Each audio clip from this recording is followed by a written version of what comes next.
बिस्मिल्लाहिर्रहमानिर्रहीम, अस्सलाम वालेकुम, very very very good morning जनाब। आपको 2022 की एक नई सुबह, एक नई आवाज, एक नए आगाज और सुबह सवेरे पाकिस्तान में करते हैं आपको खुशामदीद। मैं हूं माया खान और मैं हूं शाहजेब अहमद। भाई नए साल में मुबारक हो, हम कदम रख रहे हैं शाहजेब। हमारे नए साल का ही पहला शो है। हाँ, मजा आ गया। तो क्यों ना आपको बताया जाए कि सुबहनामा में आज हम इसी से आगाज करेंगे। नए साल की तकरीबात हुई, लोगों ने एक दूसरे से मिलना जुलना रखा, खाने खाए, एंजॉय किया, रोडों पर निकले, दुआएं की, हंसते गाते नए साल का जो है वो वेलकम किया। और सबसे ज्यादा फायरवर्क्स देखे गए मुख्तलिफ शहरों में। इस्लामाबाद से लेके हम देख रहे थे लाहौर में भी, कराची में भी, हर तरफ जश्न ही जश्न था और आसमान पर ये जो रंग थे वो बिखर गए थे फायरवर्क्स के। हाँ। बड़े खूबसूरत मनाजिर थे। सिर्फ पाकिस्तान में नहीं, पूरी दुनिया भर में इसी तरीके से सेलिब्रेशन की गई। और नए साल के साथ बहुत सारे नए रेजोल्यूशंस भी थे कि हम इस साल में ये करेंगे, फला करेंगे, बहुत कुछ करेंगे, डाइट करेंगे, वजन कम करेंगे, अपने रूटीन का ख्याल रखेंगे, गुस्सा कम करेंगे और अच्छी डाइट अपनी रखेंगे। और ये बेसिक्स होती हैं, बहुत मशहूर जो होती हैं। और अच्छे काम तलाश करेंगे, अच्छी एक बिजनेस करूंगा। अक्सर लोग कहते हैं भाई इस साल काम के साथ बिजनेस भी करना है, लेकिन लोगों ने बड़ा एंजॉय किया ना न्यू ईयर है न्यू ईयर नाइट बहुत सारे लोगों ने एंजॉय किया। और जैसे कि माया मेरी तरफ इशारा कर रही है, लेकिन उन्होंने भी बहुत एंजॉय किया और मुल्क की तरक्की के लिए दुआएं की गई, अमन कायम रहे, ये भी इसके साथ साथ दुआ की गई। तो प्रोग्राम में आगे चल के इसके तमाम आपको मनाजिर भी दिखाएंगे, आगे चलकर इस पर बात भी करेंगे। लेकिन नवाज शरीफ साहब के वापस आने के ऊपर बड़े सवालात हो रहे थे और अब जो है हुकूमत बड़ा ये हॉट इशू चल रहा है इस वक्त के नवाज शरीफ साहब वापस आ रहे हैं, नहीं आ रहे हैं। और इस पर अब शहबाज शरीफ के खिलाफ अदालती कार्रवाई का ऐलान भी कर दिया गया है। वजीर आजम ने अटॉर्नी जनरल को हिदायत भी कर दी है। जबकि वजीर इत्तलात फवाद चौधरी का भी एक बयान सामने आया। उन्होंने ये कहा कि शहबाज शरीफ ने 15 दिन में नवाज शरीफ को वापस लाने का जो गारंटी दी थी उसका क्या हुआ? अगर वो गारंटी दी थी तो अब हम उनके खिलाफ कार्रवाई करेंगे। जाली हल्फनामा देने पर उनके खिलाफ कार्रवाई की जाएगी और नोटिस लेने का भी मुतालबा कर दिया है। अच्छा शाहजेब, मुझे एक बात बताइए, ये अभी जो कोरोना के हवाले से चेयरमैन एनसीओसी असद उमर साहब ने कहा कि अब ये जो 5वीं लहर है ये बहुत ज्यादा खतरा बन सकती है। स्पेशली जो मुझे फिक्र हो रही है शाहजेब, वो कराची के हवाले से हो रही है। बिल्कुल सही कह रही हैं आप। और कराची में केसेस बढ़ते जा रहे हैं, चेयरमैन एनसीओसी ने ऐसा बताया है। और इस पर अब फौरी इक़दाम भी उठाने होंगे। लोगों से एहतियात की भी अपील बार बार की जा रही है कि आप लोग बहुत एहतियात करें, मास्क का इस्तेमाल करें, समाजी फासला इख्तियार करें और इसके साथ बहुत ज़रूरी है कि सैनिटाइजर्स भी आप लोग ज़रूर इस्तेमाल करें। और अगर हम बात करें पंजाब की, तो वज़ीर सेहत पंजाब यास्मीन राशिद ने भी पंजाब में तमाम अस्पतालों में एमरजेंसी नाफिज कर दी है। ये एहतियात की जा रही है और इस तरीके से कि अगर केसेस में इजाफा होता है तो लोगों को सही तरीके से अकोमोडेट किया जा सके। और इस तरह की सिचुएशन के लिए हमें प्लानिंग करने की बहुत ज़रूरत है। हमें कभी भी इस तरह का पेंडेमिक कुछ आता है या कोई भी हमें अगर चैलेंज आता है शाहजेब, हम लोग तैयार नहीं होते। और ये भी खबर आई है, साथ साथ बताया है कि पंजाब में पिछले साल में कोई भी अल्हम्दुलिल्लाह कोई भी पोलियो का केस नहीं रिपोर्ट हुआ। और इंशाल्लाह पाकिस्तान जो है वो पोलियो फ्री हो जाएगा इंशाल्लाह एक दिन जरूर। तो ये तो पाकिस्तान की बात होगी। दुनिया भर में भी ओमिक्रॉन ने हलचल मचाई है। और बात अगर हम करें अमेरिका का रुख करते हैं तो वहां भी खतरे की घंटी बज गई है। एक रोज में 4.5 लाख मरीज रिपोर्ट हुए। ये बहुत बड़ी तादाद है एक रोज के अंदर, 4.5 लाख ज्यादा। और इसके अलावा 4.5 लाख से ज्यादा शाहजेब फ्लाइट्स भी जो है वो कैंसिल हुई है। बिल्कुल, उसका रिकॉर्ड कायम हो गया है मनसूखी का। 4,400 जो फ्लाइट्स हैं, परवाजें हैं, वो मनसूख हुई हैं। ये नया रिकॉर्ड कायम हुआ है। लेकिन ये इसकी वजह सिर्फ और सिर्फ कोविड नहीं है, वहां पर इस वक्त मौसम की खराबी की वजह से भी ये परवाजें मनसूख हुई हैं। और यूरोप की बात करें तो वहां पर भी मुतासरीन की तादाद 1 करोड़ से बढ़ गई है। भारत और सऊदी अरब में भी केसेस मुसलसल बढ़ते जा रहे हैं, वहां पर भी इजाफा हो रहा है। तो इस वक्त दुनिया भर में हम एक बार फिर देख रहे हैं कि ये 5वीं लहर है जो बहुत फैलती जा रही है। और हमें वाकई में सिर्फ ये नहीं कि दुनिया में हो रहा है, पाकिस्तान में भी इस तरह के आपने सुना अभी कि असद उमर साहब ने भी बताया। और हमें वाकई में मास्क की जरूरत है, हमें इस्तेमाल करने की जरूरत है। और मुझे पोलियो वाली बात करी थी वो अब मेरा ख्याल है अब भी आप जिक्र करेंगे अब दोबारा कोरोना के हवाले से जो सिचुएशन हो रही है। अब लेकिन इसी के लिए कि लोगों को अच्छी सेहत मिल सके, लोगों को तमाम सहूलियात मिल सके। हम बार बार जिक्र कर रहे थे सेहत कार्ड का, जिसका इजरा इस वक्त तेजी से जारी है। और सूबाई हुकूमत ने नया पाकिस्तान कौमी सेहत ऐप भी अब बना दी है। ऐप के जरिए भी आप जो है अपने आप को जो है वो फॉलो भी कर सकते हैं, रजिस्टर भी करा सकते हैं। और यहाँ तक बोला है कि जो कार्ड दिए जाएंगे वो नादरा के हवाले के एग्जैक्ट इस तरह शनाख्ती कार्ड के हिसाब से दिए जाएंगे। जो घर का जो बड़ा होगा ना उस घर के बड़े फर्द को दिया जाएगा और जिससे पूरी फैमिली जो है वो जो भी घर की कफालत करता है वो उस कार्ड को हासिल कर सकता है और पूरी फैमिली इससे मुस्तफीद हो सकती है। तो ये बहुत अच्छी बात है। और गुज़िश्ता साल पंजाब में पोलियो का कोई केस रिपोर्ट नहीं हुआ, जैसे कि माया ने बताया, ये भी बहुत बड़ी एक कामयाबी है। सुबनामा हमारा मुकम्मल हो गया है, प्रोग्राम का बाकायदा आगाज कर रहे हैं हम अपने वेदर से। और वेदर पर बात करना बहुत जरूरी कि मुल्क में बेशतर इलाकों में हम देख रहे हैं कहीं बारिश भी हुई। पिछले हफ्ते जो साल का आखिरी हफ्ता था दिसंबर का, उसमें हल्की हल्की बारिश भी चलती रही। और कराची समेत सिंध के मुख्तलिफ इलाकों में 4 से 7 जनवरी के दरमियान बारिश का इम्कान भी है, यानी कि नए साल के पहले हफ्ते में बारिश का इम्कान है। वाह, क्या शुरुआत हुई। अल्लाह ताला ये अब्र रहमत हो, वो कहते हैं ना बारान रहमत हो। और इसी हवाले से हमारे साथ वेदरमैन जवाद मेमन मौजूद है। अस्सलाम वालेकुम जवाद भाई, हैप्पी न्यू ईयर। जी वालेकुम अस्सलाम, हैप्पी न्यू ईयर आपको और पूरी टीम को।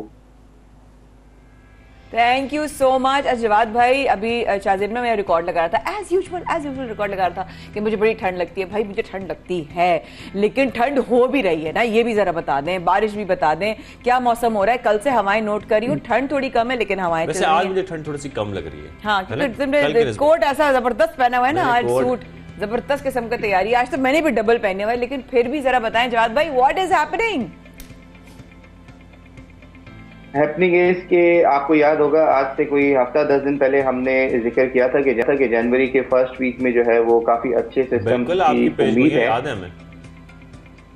तो अब ये सिचुएशन कुछ इस तरीके से है कि बैक टू बैक 2 सिस्टम्स एक साथ आ रहे हैं, काफी पावरफुल, काफी स्ट्रॉन्ग सिस्टम्स हैं, जिसमें आज से जो है ये पहला सिस्टम बलूचिस्तान के एरियाज पे इफेक्ट करना शुरू कर देगा। आज 3 तारीख से लेके 5 तारीख तक जो है ये पाकिस्तान के डिफरेंट एरियाज को इफेक्ट करेगा, जिसमें सबसे पहले बलूचिस्तान रीजन आएगा।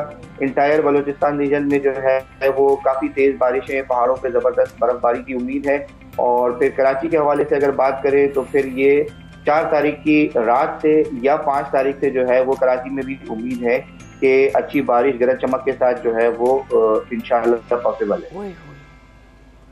अच्छा, के बारिश नहीं हो रही, क्या बात है ये कि पंजाब में हम देखते थे कुछ सालों पहले कि अब दिसंबर में अच्छी खासी बारिशें होती थी। इस दफा कोई इतनी खास तेज बारिशें नहीं हुई, हल्की फुल्की बूंदें पड़ी फिर वो रुक गई। ये क्या वजह है कि मौसम में क्या तब्दीली आ रही है कि बारिशें कुछ कम हो गई हैं? बिल्कुल शाजिद भाई, ऐसा ही है कि क्योंकि पिछले जो अभी हमारा जो सर्दियों का सीजन जो गुजरा है उसमें ओवरऑल जो ग्लोबल पैटर्न थे उसकी वजह से जो अमूमन जो बारिशों के सिस्टम आते हैं वो उस नौयत से नहीं आ पा रहे थे। लेकिन अब इंशाल्लाह ये जो सिस्टम आ रहे हैं ये बैक टू बैक ये पूरे पाकिस्तान को कराची से कश्मीर तक जो है यकसा इफेक्ट करेंगे, जिसमें आज से जो है इनकी शुरुआत हो जाएगी। जबकि दूसरा सिस्टम जो है वो 6 तारीख से बलूचिस्तान रीजन में दाखिल होगा और फिर ये अगेन 7 और 8 तारीख को जो है वो कराची में तेज बारिशें हैं गरज चमक के साथ। इसी के साथ साथ इंटायर पंजाब रीजन में भी जो है इस दफा उम्मीद है कि काफी अच्छी बारिशें हो सकती है। बिल्कुल, मैं पंजाब की तरफ ही आ रहा था जवाब भी। पंजाब में क्या सूरत हाल है, स्मॉग कब छटेगी, कब ये मामला ठीक होगा, क्या बारिशों से क्या बारिशों से फर्क पड़ेगा स्मॉग में? सही कह रहे हैं शादी।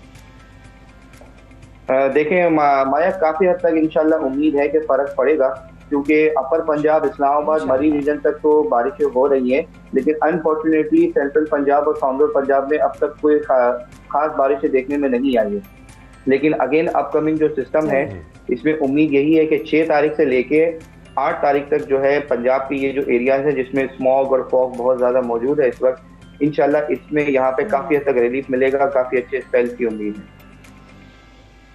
अच्छा जवाद भाई, मुझे एक सवाल करना था। आपने जब कटी थी ना कॉल उससे पहले मैंने सवाल ये था कि आपने कहा था गरज चमक के साथ, इसका मतलब है हैवी रेनफॉल होने वाली है या सिर्फ जो है कुछ थंडरस्टॉर्म्स होंगी और फिर उसके बाद जो है वो कम हो जाएगा, और कितने दिन तक होगा, और नेक्स्ट वीक का क्या है, मतलब ये बारिशें कंटिन्यू करेंगी या नहीं? 2 सवालों के एक साथ दे दें प्लीज। Thank you. देखिए कराची में माया पहले जो है पहला सिस्टम 5 तारीख को यही उम्मीद है कि मॉडरेट टू कुछ एरियाज में हैवी रेनफॉल हो सकती है, गरज चमक हो सकती है। 6 तारीख को जो है एक्टिविटीज में थोड़ी हद तक कमी आएगी क्योंकि पहला सिस्टम खत्म हो रहा होगा और इसी दौरान दूसरा सिस्टम भी आ रहा होगा। तो अगेन जब दूसरा सिस्टम आएगा तो 6 तारीख की रात से लेके 8 तारीख तक हम कह सकते हैं कि again moderate to heavy rainfall जो है वो कुछ इलाकों में पॉसिबल है। और अब आगे अगर मैं आपसे बात कहूँ तो ये सिस्टम 9 तारीख तक कंटिन्यू करेगा पाकिस्तान में। उसके बाद एक और इंशाल्लाह सिस्टम एक्सपेक्टेड है जो 15 या 16 जनवरी के आसपास जो है वो दोबारा पाकिस्तान में एंटर होगा।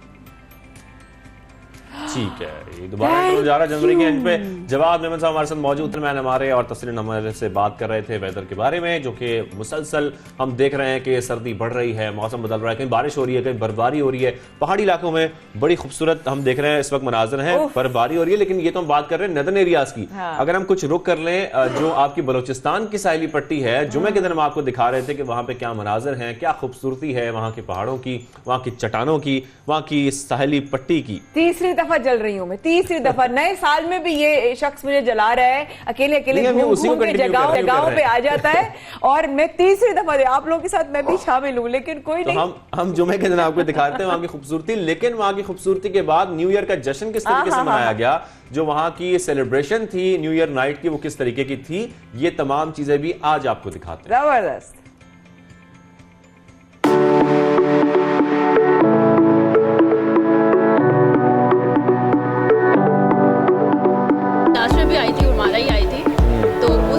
अगर मैं कंपेयर करूं तो यहाँ पे बहुत डेवलपमेंट हो गई है लास्ट ईयर से।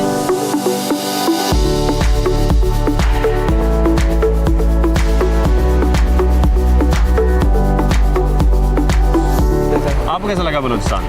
बलूचिस्तान तो बहुत अच्छा लगा। हाँ, वैसे कोविड की वजह से काफ़ी ज़्यादा रिस्ट्रिक्शंस आ गई बाहर ट्रैवल करने के लिए, तो लोगों ने बोला कि इस साइड ही निकल जाते हैं। तो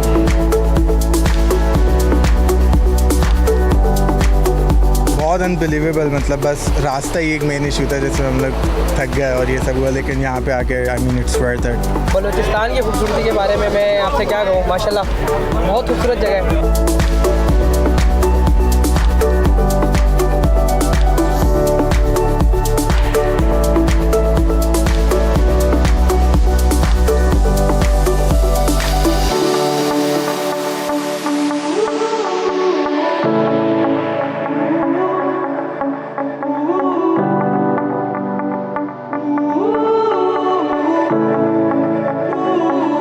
आखिरकार हम पहुंच चुके हैं उरमाड़ा बीच पर, जहां पर हम आपको उरमाड़ा में जो इस वक्त कॉन्सर्ट जारी है वो भी दिखाएंगे, लेकिन इसके साथ साथ ये बताना बहुत ज़रूरी है कि इंगोल नेशनल पार्क में जो हमने ट्रैवल किया उसमें हमें तकरीबन उरमाड़ा पहुंचने में 6 घंटे आपको कराची से लग जाते हैं, 6 से 7 घंटे, डिपेंड करता है कि आप रास्ते में कितना स्टॉप्स ले रहे हैं। और रास्ते में जो हम चट्टानें देख रहे थे, वो चट्टानें इतनी खूबसूरत चट्टानें हैं और ऐसा लगता है किसी ने उसको तराशा है, लेकिन किसी ने तराशा नहीं है। ये कुदरत का कमाल है कि जो हवा होती है, तेज़ हवा है, उसकी वजह से उसमें कुछ इस तरीके का जो कदीम, हम कह सकते हैं कि कदीम तहजीब लगती है वो, लेकिन यहाँ पर ये हम कहना चाहेंगे और ये बताना ज़रूरी है कि ये एक तरह से कुदरत का कमाल है कि हवा के तराशे हुए ये पहाड़, ये चट्टानें इतनी खूबसूरत लगती हैं जो हमने पूरे रास्ते में आपको दिखाई भी। अब हम यहाँ पर स्टे करेंगे उरमाड़ा में और आपको दिखाएंगे कि उरमाड़ा में यहाँ पर जो कॉन्सर्ट जारी है, जो कैंप्स लगाए गए हैं, यहाँ पर कितनी बड़ी तादाद है नौजवानों की यहाँ पर पहुँचे और किस तरीके से वो इसको एंजॉय करेंगे।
के जो फोटोग्राफर्स हैं जो ख़ास तौर पर इस तरह के जो लैंडस्केप्स हैं वो कैप्चर करते हैं, बीचेस कवर करते हैं, उनका क्या एक्सपीरियंस है हम बात करेंगे जोया से। फोटोग्राफर हैं, कैसी हैं आप? ठीक ठाक हैं? मैं ठीक हूँ अल्हम्दुलिल्लाह, आप कैसे हैं? अल्लाह की शुक्र ठीक ठाक है। जोया सबसे पहले बताइएगा, आप फोटोग्राफी करती हैं बलूचिस्तान, आप पहली दफ़ा आई हैं?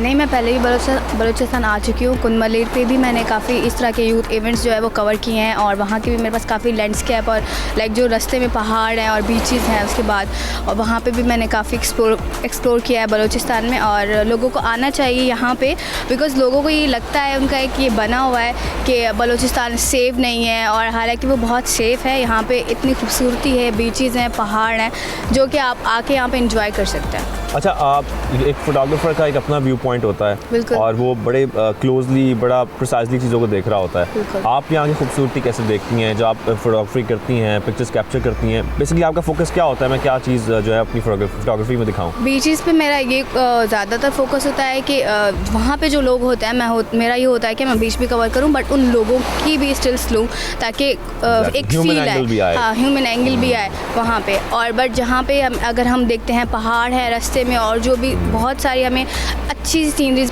विद क्लाउड्स एंड जो हमें पहाड़ और क्लाउड्स के साथ जो बातें कर रहे होते हैं, वो चीज़ें जब हम कैप्चर करते हैं तो उसमें हमें नेचुरल व्यू ज़्यादा अच्छा लगता है।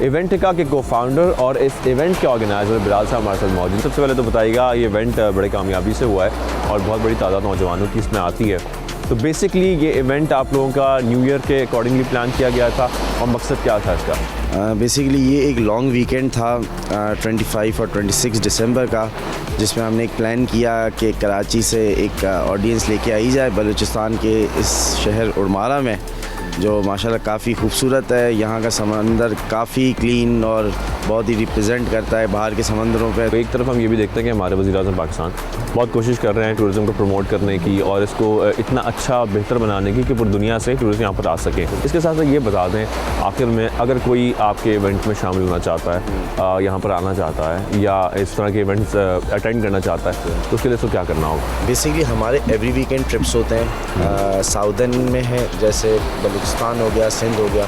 सिंध में हम यूजुअली गोरख हिल्स पे जाते हैं, रनी कोट जाते हैं, मकली, और ये शॉर्ट ट्रिप्स भी करते हैं। बलूचिस्तान के भी हम शॉर्ट ट्रिप्स करते हैं। शॉर्ट बलूचिस्तान और ये सिंध के से शॉर्ट ट्रिप्स ज़्यादा प्रेफर किए जाते हैं, जो मैक्सिमम 2 से 3 दिन के होते हैं। तो हमारे पेज पे ग्रुप टूर्स भी लगे हुए होते हैं, जिसका बजट कम होता है, और स्टूडेंट्स हो गए और मीडिया का एज के लोग हो गए, तो हम एवरी वीक कर सकते हैं। इवेंटिका ट्रेवल्स का पेज है हमारा, बेसिकली फेसबुक और इंस्टाग्राम हम लोग का ज़्यादा हाईलाइट। और आखिर में एक चीज़ ये बता दें कि आप लोग का जो सेफ्टी प्रिकॉशंस होते हैं क्या लिए जाते हैं जब किसी को साथ लेके जाते हैं? ज़ाहिर है उसमें बच्चे भी शामिल है, फैमिली भी शामिल है, तो आप लोग क्या कोशिश करते हैं कि सेफ्टी किस तरीके से यकीनी बनाई जाए? जी, हम लोग बेसिकली किसी भी ट्रिप पे जिसमें पब्लिक होती है, रैंडम लोग होते हैं, तो हम उसमें अपने टूर गाइड्स भेजते हैं। और हम लोग किसी भी ऐसी जगह में पाकिस्तान में टूर्स नहीं कराते जिसकी सेफ्टी सिक्योरिटी गवर्नमेंट इंश्योर ना करे। अल्हम्दुलिल्लाह बलूचिस्तान आते हैं, आते 4 चेक पोस्ट पे हम एंट्री कराते हैं। तो 4 चेक पोस्ट पे एंट्री कराते हैं, एग्ज़िट करते हैं, तो इसका मतलब ये होती है कि ये हमें from the back door watch करती है, हमें सिक्योरिटी देती है। रात में भी इन लोगों ने लेवीज़ के 2 सोल्जर्स भेजे जो हमारे दोनों गेट्स पे थे, और स्पेशली इसीलिए भेजे तो यार ये 250 लोग आए हैं, तो इनकी प्रोटेक्शन की भी हमारी जिम्मेदारी है। और अल्हम्दुलिल्लाह हम हर हफ्ते आते जाते हैं, कोई चीज़ कोई प्रॉब्लम नहीं हो रही। Thank you so much Bilal भाई, बहुत शुक्रिया, आपसे बात कर रहे थे और पूरा प्लान आपने इतना कामयाबी से यहाँ पर ऑर्गेनाइज़ कराया। Thank you so much.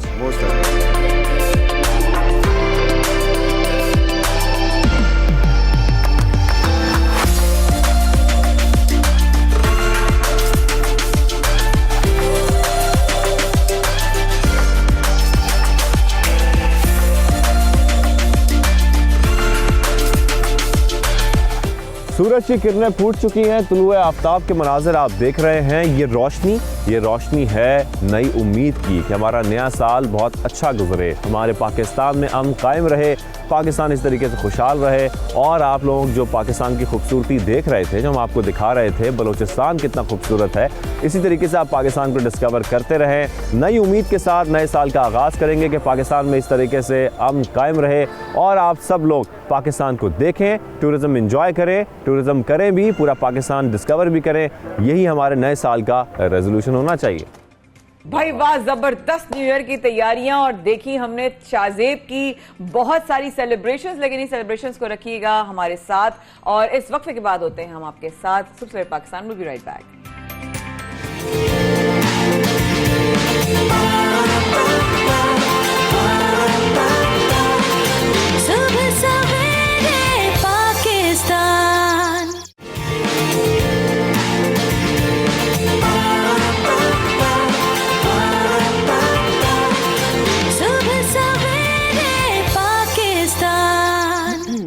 Welcome back, बहुत शुक्रिया हमारे साथ जुड़े रहे। और अब हम जिक्र कर लेते हैं कोरोना का, ओमिक्रॉन का, जिसकी जो 5वीं लहर है उसका खदशा जाहिर किया जा रहा है। और कराची में हम देख रहे हैं कि इसका खदशा जाहिर किया जा रहा था और केसेस में इजाफा हो रहा है और बहुत ज्यादा। वही कि सरबरा NCOC असद उमर ने भी खबरदार कर दिया है आवाम को इस हवाले से कि मास्क का इस्तेमाल करना बहुत जरूरी है, फासला रखना बहुत जरूरी है। बहुत सारे सवाल होंगे ना शाहजेब, जो बहुत सारे सवाल हैं, यही सवाल करने बहुत जरूरी है। डॉक्टर फैसल सुल्तान हमें ज्वाइन कर चुके हैं। डॉक्टर साहब बहुत शुक्रिया हमें ज्वाइन करने के लिए।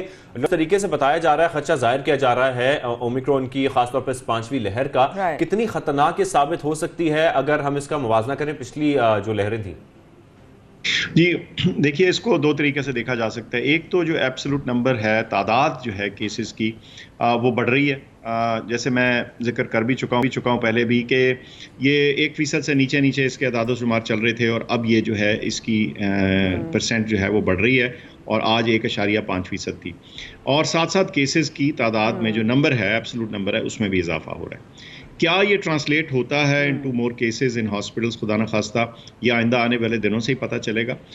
दुनिया भर के अदाद शुमार में से जब हम अंदाज़ा लगाते हैं तो कुछ हमें मिक्स्ड सा व्यू मिलता है। कुछ जगह इतनी फैली है कि बावजूद इसके केस का एक प्रोपोर्शन माइल्ड तस्वर किया जा रहा था, लेकिन फिर भी बहुत सारे ममालिक में हेल्थ केयर सिस्टम के ऊपर इसका प्रेशर आया। मिसाल में के तौर पर अमरीका की कुछ स्टेट्स में जो अस्पतालों के ऊपर प्रेशर है वो ऐसा है जो कि गुज़िश्ता वेव में भी नहीं देखा।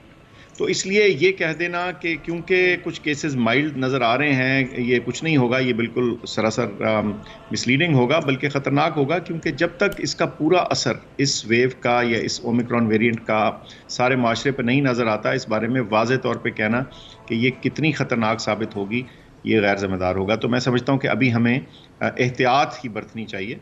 और अगर ये माइल्ड साबित हुआ तो बहुत अच्छी बात होगी, लेकिन ये अजम्पशन नहीं की जा सकती। सही बात है डॉक्टर साहब, बहुत अच्छी बात की आपने कि ये नहीं किया जा सकता कि हम शुरू से अभी अज्यूम करके बैठ जाएं कि बहुत हल्का होगा। एटलीस्ट प्रिकॉशनरी मेजर्स जरूर लेने चाहिए, क्योंकि खदशात जाहिर हो रहे हैं। तो उसको फैलाव से, उसके लिए हमें क्या प्रिकॉशनरी मेजर्स लेने चाहिए, उसके लिए हमें क्या इकदाम हमारे होने चाहिए, दरअसल एहतियाती तदाबीर क्या होनी चाहिए? अच्छा, एहतियाती तदाबीर की नौयत में भी कोई ख़ास तब्दीली नहीं आई। पहली तो बात यह है कि मास्क पहले भी कारआमद था, आज भी कारआमद है, सिर्फ हमने तंग आकर उसको छोड़ दिया, ये गलत किया। और आजकल आपके सामने है, शादियों का सीज़न है, मुल्क भर में हमारे यहाँ सर्द मौसम में शादियाँ होती हैं और बहुत सारी होती हैं और बहुत अरसे से लोग इंतज़ार भी कर रहे थे। ये सारी चीज़ें जब मिला के देखें तो ऐसे लगता है शादियों में जाके कि कोरोना गायब हो चुका है, और ऐसी बात नहीं है। तो एक तो मास्क का इस्तेमाल है। अच्छा, दूसरा ये है कि जहाँ हजूम हो, क्राउड हो, कम से कम थोड़ी सी एहतियात कर लें, कुछ वेंटिलेशन का बेहतर बंदोबस्त कर लें। मैं समझता हूँ आजकल सर्दियाँ हैं, वेंटिलेशन करते ही सर्दी भी लगती है, ख़ासतौर पे मुल्क के शुमाली इलाकों में सर्दी और सख्त सर्दी का जो है वो दौर है, लेकिन अपने आप का अपना बचाव करना भी बहुत ज़रूरी है।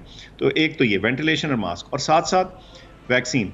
आपने देखा कि हमने वैक्सीन के जो अहदाफ थे वो पूरे किए, लेकिन अभी भी बहुत सारी पॉपुलेशन, अवाम हमारे ऐसे मौजूद है जिन्होंने एक डोज भी नहीं लगवाई। एक तरफ लोग बूस्टर की बात करते हैं, लेकिन दूसरी तरफ ऐसे लोग हैं जिन्होंने अभी पहली डोज भी लगाने की तवज्जो नहीं की। तो अगर भूल गए तो अभी भी कुछ नहीं हुआ। वैक्सीन मौजूद हैं, सेंटर्स मौजूद हैं, जाके वैक्सीन लगवाइए ताकि ये ओमिक्रॉन या इस तरह का कोई नया वेरिएंट जो है उससे जान बची रहे। डॉक्टर साहब, जिस तरीके से आप बता रहे हैं कि, लेकिन यहाँ पर ये भी बता दीजिएगा हमारे नाजरीन को कि कितना हदफ हमने हासिल कर लिया है, कितने लोगों को अब तक वैक्सीन लग चुकी है, अगर वो पहली डोज है या दूसरी डोज है या बूस्टर्स हैं, कोई इसके फैक्ट्स आप शेयर कर सकते हैं हमारे साथ? जी बिल्कुल, जो देखें सबसे अहम फैक्ट है वो ये कि जो 70 मिलियन 7 करोड़ लोगों को फुली वैक्सीनेट करना था, वो टारगेट अचीव 30 दिसंबर को हो गया था, और ये मई में सेट हुआ था टारगेट, और अल्लाह की मेहरबानी है कि उसने हमारी इज्जत रखी और हमारे सारे मुल्क ने इसमें कोऑपरेट किया। मैं आपको बता नहीं सकता कि कितने लोगों की इसमें एफर्ट है, उनकी गिनती नहीं शामिल। तो एक तो ये बात है, और इससे ये भी प्रूव होता है, वैसे ये बात टॉपिक थोड़ा सा हट के, लेकिन उससे ये भी प्रूव होता है कि पाकिस्तान में जब हम किसी चीज़ का तहिया कर लें और उस पर एफर्ट करना शुरू कर दें तो हमें उसका रिवॉर्ड मिलता है। अच्छा, तो ये तो बात होगी, लेकिन अगर हम दूसरी तरह से देखें तो जो अबव 12 पॉपुलेशन है, 12 साल से ज़्यादा उम्र की जो पॉपुलेशन है, उसका 47%, 47% जो है वो फुली वैक्सीनेटेड है। और सो ये अच्छी चीज़ें हैं, लेकिन 47% का मतलब ये है कि तकरीबन आधी पॉपुलेशन जो है एलिजिबल पॉपुलेशन की वो बाकी है। तो अभी रास्ता है बाकी, और इसमें हम अगर कंप्लेसेंस या कोताही करेंगे तो ये हमारे मुआशरे को ही नुकसान देगा। और आपने देखा कि बावजूद वैक्सीनेट हुए, बावजूद बूस्टर्स लगे, यूरोप में क्या हुआ है कि उनके यहाँ बहुत तेज़ी से बीमारी फैली है और उनके सिस्टम को इसका इम्पैक्ट आना शुरू हुआ है। कई जगह उनको क्लोजर्स या बंदिशें और रिस्ट्रिक्शंस को भी अपनाना पड़ा। तो ये सारी चीज़ें बताती हैं कि इसको हल्का ना लिया जाए, इस वायरस को, और इसके साथ वही तमाम एहतियाती तदाबीर अपनाई जाएँ जो आज तक हम अपनाते आए। राइट, डॉक्टर साहब आपने भी 47% बताया जो फुली वैक्सीनेटेड हैं। जिन्होंने सिंगल डोज लगवाई है उसके भी ज़रा परसेंटेज, ताकि हम गाहे बगाहे प्रोग्राम में ये इन्फॉर्मेशन जरूर शेयर करते रहें। और प्लस ये कि कितनी ज़रूरी है, आपने बता रहे हैं कि बार बार आपने इस बात को हाईलाइट किया अपनी बात में कि लगवाना ज़रूरी है, और क्या इसकी लापरवाही से हमारी अपना फ्यूचर जो है वो रिस्क पर नहीं है? जी मैं आपको बताऊं, इसकी जो असल चीज़ है ना परेशानी वाली, वो ये है कि वक्त के साथ जैसे चीज़ माइल्ड हो जाए ना, तो लोग कई दफ़ा उसको यानी जो सुनी सुनाई होती है ना, वो उसके ऊपर ज़्यादा भरोसा करना शुरू होते हैं। बात ये शुरू हो जाती है कि जी अच्छा अभी तो हल्का है जी, ये तो इसमें कुछ नहीं है, इसमें कोई परेशानी की बात नहीं है, कोई ऐसी चीज़ नहीं। अच्छा बिल्कुल डॉक्टर साहब, जिस तरीके से आप बात कर रहे हैं ना, यही मैं यहीं से ये सवाल आपसे करना चाहता हूँ कि जो कहा जा रहा है ओमिक्रॉन के बारे में, चाहे वो WHO की जानिब से कहा जा रहा हो, हुकूमत क्या इकदाम उठा रही है कि अवाम को इससे बचाया जा सके? सफरी पाबंदियां के बारे से क्या आपके पास डिटेल्स हैं, और इसके साथ क्या लॉकडाउन की तरफ भी जाया जाएगा या कोई ऐसे इकदाम भी उठाए जाएंगे? ठीक, मैं आपके गुज़िश्ता सवाल का मुकम्मल दे दूं जो आप, just want to double check. So जो 47% जो हैं वो मैंने आपको बताए थे, और 64% जो हैं, अगर हम सिंगल और फुल डोज को मिला लें तो 64% आबादी जो है उसको कम से कम एक डोज लग चुकी है। लेकिन दिस स्टिल मीन्स के 36% आबादी ऐसी है जिसको एक डोज भी नहीं लगी, और ये बहुत ज़रूरी है कि उनको प्रोटेक्ट किया जाए। अच्छा, आपने जिक्र किया कि और क्या चीज़ें की जा सकती हैं। मैं समझता हूं कि अभी तक हमारी कोशिश है कि हत्तुल बसा हम रिस्ट्रिक्शंस ना करें या कम से कम करें, या ऐसी रिस्ट्रिक्शंस करें जिनको अपनाना आसान हो। मिसाल के तौर पे ट्रैवल करते वक्त और लोकल सफरी पाबंदियां जो हैं उसमें हम कहते हैं वैक्सीनेटेड आपका होना ज़रूरी है। बसों में, पब्लिक ट्रांसपोर्टेशन में बैठते हैं वहाँ मास्क पहने।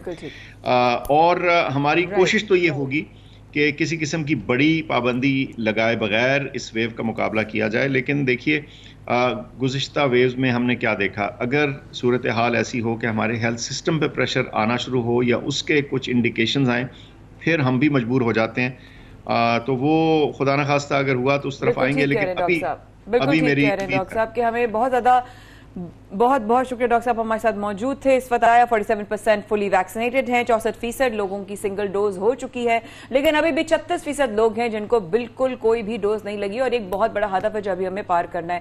डॉक्टर साहब हमारे साथ मौजूद थे, थैंक यू सो मच। और इस हालात में जहां हमें कोरोना की जैसा चैलेंज का सामना है और हमें 5 वेरिएंट को लेकर परेशान है, और उसको लेकर हुकूमती तौर पर क्या एहतियाती तदाबीर हैं, वो भी एक सवाल हम उठाते हैं। वहां सवाल आता है शाहजेब, मिनी बजट के आने के बाद एक आम आदमी की जिंदगी कैसे मुतासर हुई? बिल्कुल, और जो घरेलू बजट है मिनी बजट के बाद वो कितना मुतासर हुआ है। घरों के अंदर जो उनके बजट हम सेट करते हैं, या मुतवस्सित तबके की अगर बात करें तो उनके लिए परेशानी में कितना इजाफा हो गया है, उनकी जो महंगाई की वजह से खर्चे बढ़ते जा रहे हैं उसमें कितना इजाफा हुआ है। माया, एब्सोल्युटली शाहजेब, मैं तो ये कहती हूँ कि जो ओहदेदारान हैं, जो वो लोग हैं जिनके पास इस वक्त वो ताकत है, जो ये स्टेटमेंट दे देते हैं कि तो क्या हो गया, थोड़ा सा बढ़ गया तो ऐसी क्या क़यामत आ गई। मैं एक अपनी तरफ से किसी और का ये आइडिया नहीं है, मेरा आइडिया है। क्या आप अपना बजट बना सकते हैं? क्या आप अपनी जिंदगी में अपना जो रोजमर्रा आपका जो घरेलू आपके घर का बिल्कुल बेसिक है वो बजट आप बनाएंगे? क्या वो बजट बना के हमसे शेयर कर सकते हैं? और फिर मैं जानना चाहूंगी कि आप कैसे आज के वक्त में उस बजट और 30 से 40 हजार जो है वो माहाना कमाने वाला शख्स वो अपने घर को कैसे चलाता है, बजट कैसे बनाता है? और ये हम नहीं कह रहे, ये मनगढ़ंत बातें नहीं है, अवाम की राय हमने जानने की कोशिश की है कि अवाम किस तरीके से समझते हैं कि उनका घर कैसे चल रहा है, कितना खर्चा बढ़ गया है। यही तमाम चीजें जानने के लिए मुख्तलिफ शहरों से हमारे नुमाइंदगान आपको अपडेट को देखिए। जी बिल्कुल, आवाम महंगाई की चक्की में पिसती ही जा रही है और आए रोज़ खाने पीने की अशिया की कीमतें आसमान से बातें कर रही हैं और इस वजह से शहरियों के लिए दाल रोटी का हुसूल भी मुश्किल होता चला जा रहा है। इन सब में वो कैसे गुजर बसर कर रहे हैं और उनकी मुश्किलात क्या हैं, आइए उन्हीं से जानते हैं।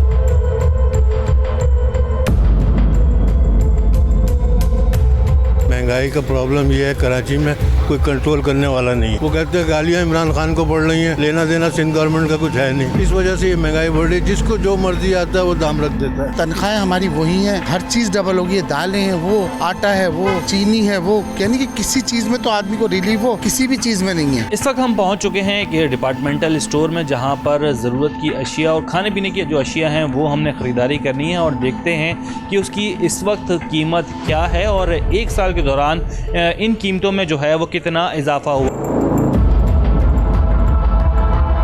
8,920 रुपये का आपका बिल हो गया। खुद रोज दालें, चावल और चीनी आटे के हिसाब से। अगर आप इसमें सर्फ वॉशिंग पाउडर है, साबुन है नहाने का, कपड़े धोने का, इस तरह करेंगे तो वो तकरीबन आपको 4,500 रुपये का और इजाफा हो। अगर एक साल का मवाजना करें, जो अभी आपने मुझे रेट दिए हैं उसमें कितना फर्क आया है? चाय की पत्ती थी 800 रुपये की, अब 1100 रुपये की। दालें भी इसी तरह उतार चढ़ाव देखेंगे तो वो तकरीबन 10 और 15% का इजाफा हुआ। इसलिए कि जो 200 रुपये का था अब वो 400 रुपये का है। रिफाइन आटा है वो 75 रुपये में बिक रहा है। चावल भी जो पे भी 10% का इजाफा हो गया, जिसमें आप टोटा, सेला, बासमती वगैरह सब मिलाएंगे तो ये तकरीबन 10% का इजाफा हुआ। तो सब टोटल अगर आप कैलकुलेशन या अपनी मार्जिन लगाएंगे तो तकरीबन ये 30% पिछले जनवरी से इस दिसंबर तक में इजाफा हुआ। अशिया खुरोनोश की कीमतों में होशरुबा इजाफे ने कराची वालों के लिए जीना इंतहाई मुश्किल बना दिया है। इस महंगाई ने लाहौर की आवाम पर कितना असरअंदाज किया है, आइए हमारे नुमाइंदे से जानते हैं। जी, महंगाई के मारे आवाम जो हैं वो अब 2 वक्त की रोटी के लिए भी परेशान हैं, क्योंकि सब्जियों की कीमतें जो हैं वो उनकी पहुंच से दूर होती दिखाई दे रही हैं। आम हालात में जो सब्जियों की कीमतें होती थी, इस वक्त उसकी कीमत में तकरीबन 60% तक इजाफा हो चुका है। सब्जियों की कीमतों की अगर हम बात करें तो इस वक्त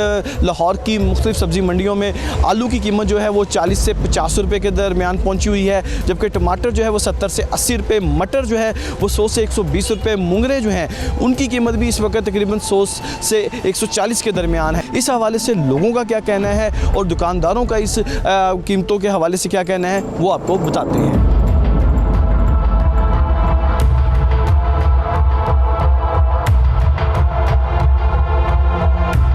पहले लोग ये होते थे चलिए यार कम से कम दाल तो मिल जाती है, वो तो मतलब इजीली अफोर्डेबल है, वो तो खा लेता है।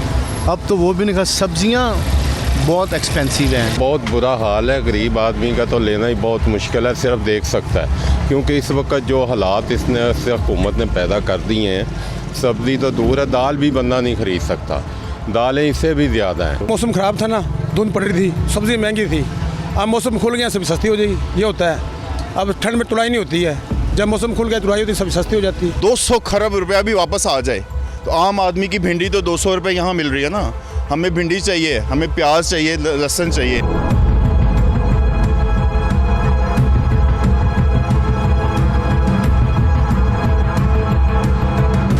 लाहौर शहर में सब्जियों की कीमतों के बायस जहां पर दुकानदार परेशान हैं, वहीं खरीदारों का ये कहना है कि एक वक्त की हंडिया जो बनाने में 400 से 500 रुपये की ज़रूरत होती है, जो कि उनके बजट से बिल्कुल बाहर है। फैसलाबाद की सूरत-ए-हाल जानते हैं अपने साथी रिपोर्टर से।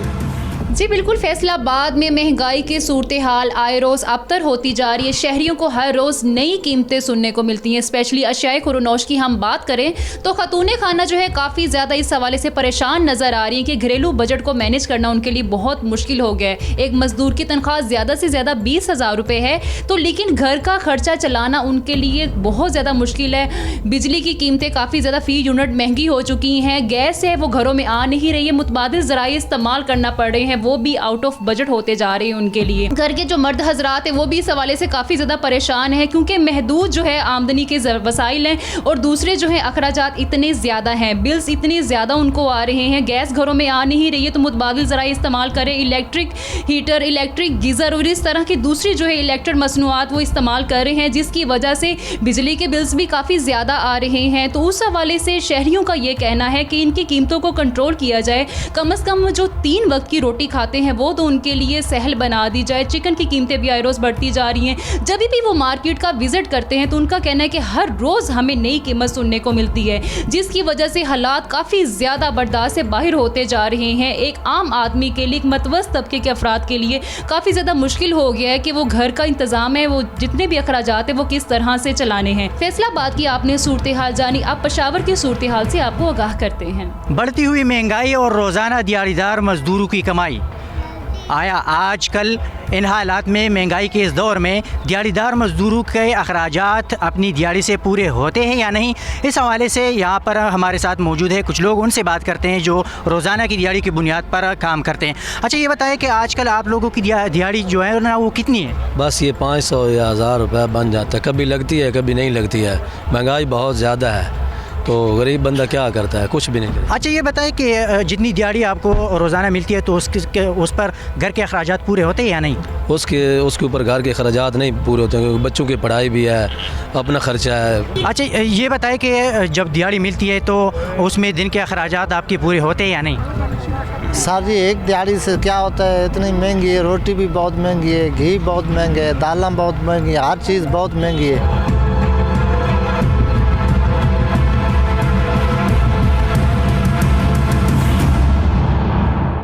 हर आदमी परेशान है, हर आदमी फिक्र में है, हर आदमी अपने रोज के चैलेंज को शाहजेब सिर्फ ये सोच रहा है कि आज का दिन मैं कैसे गुजारूंगा।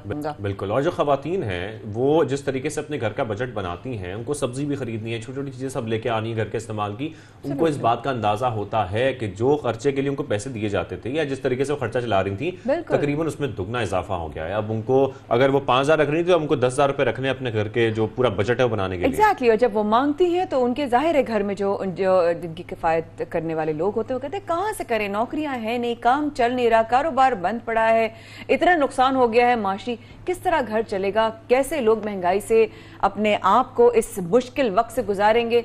अल्लाह के ऊपर तवक्कुल है। लेकिन छोटे से वक्फे के बाद रहिएगा हमारे साथ। सवेरे पाकिस्तान में शाहजेब और माया खान आते हैं इसके बाद।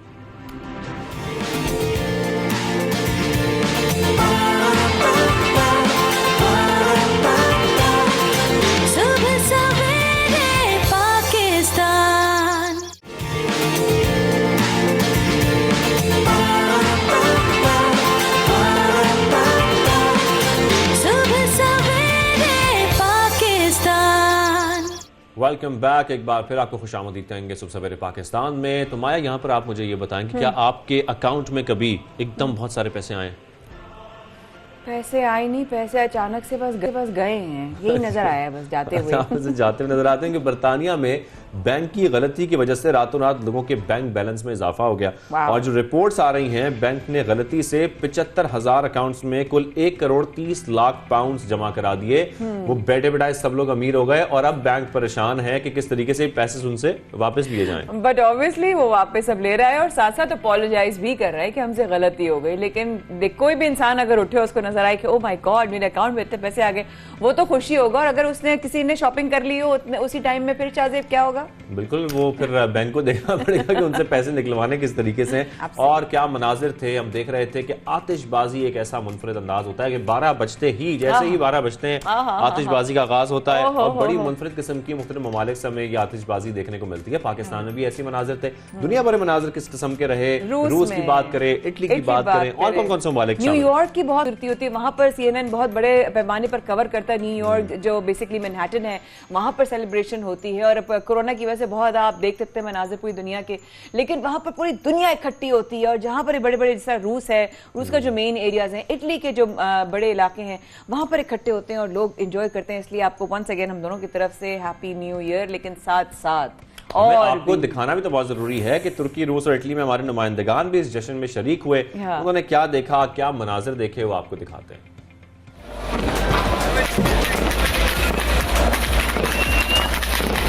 लोगों ने जो है यहाँ पे उम्मीद जाहिर की है कि नया साल जो है वो कोविड से होने वाली तबाहियों से जो है वो महफूज रहेगा और दुनिया भर में खुशहाली का दोबारा बनेगा।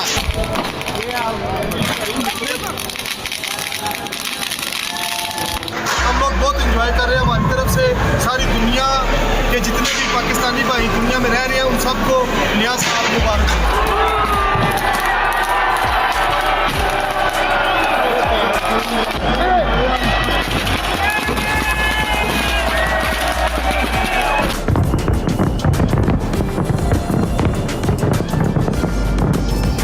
रूस में भी नए साल 2022 को भरपूर अंदाज में खुशामदीद कहा गया है। रात 12 बजे मॉस्को के क्रेमलिन के बुर्ज पर नस्ब बड़े घड़ियाल के बजते ही जबरदस्त आतिशबाजी का मुजाहरा किया गया, जिसको देखने के लिए रेड स्क्वायर पर हजारों लोग मौजूद थे, जिनमें औरतें, बूढ़े और जवानों के साथ साथ दुनिया के बेशतर ममालिक से आए हुए सयाह भी शामिल थे।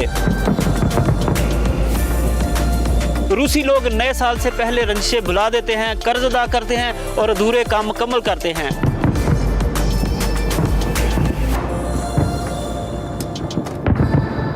रूसियों का कहना है कि नए साल का घड़ियाल बजने के दौरान जो ख्वाहिश भी की जाए वो पूरी होती है। जी